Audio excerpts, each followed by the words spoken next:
We start tonight with some breaking news involving a contract dispute with Canadian rail workers.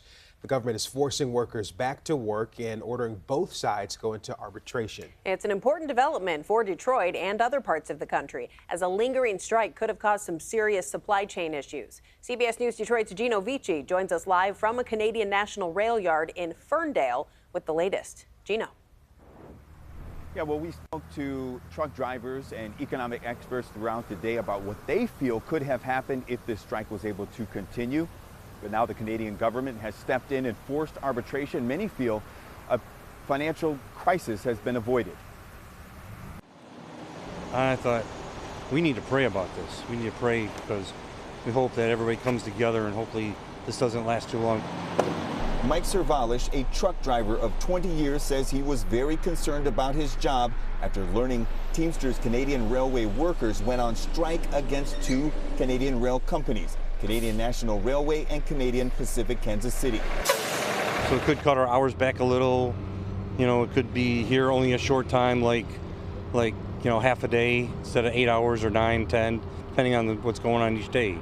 Could be layoffs, could be temporary layoffs for people.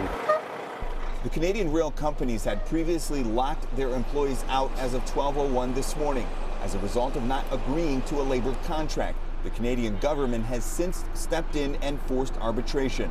The labor contract affects engineers, conductors, yard workers, and dispatchers. Economic expert Patrick Anderson warned what could have been if workers were not allowed to get back on the job and arbitration wasn't required by the Canadian government.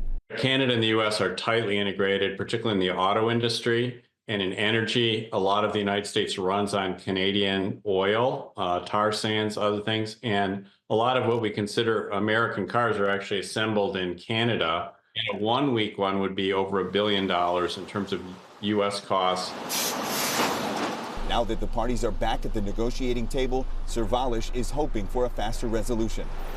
And everything gets done as soon as possible. So again, Canadian rail workers are headed back to work. They are no longer locked out of their jobs as the company, as well as their unions, get back to the negotiating table. Back to you.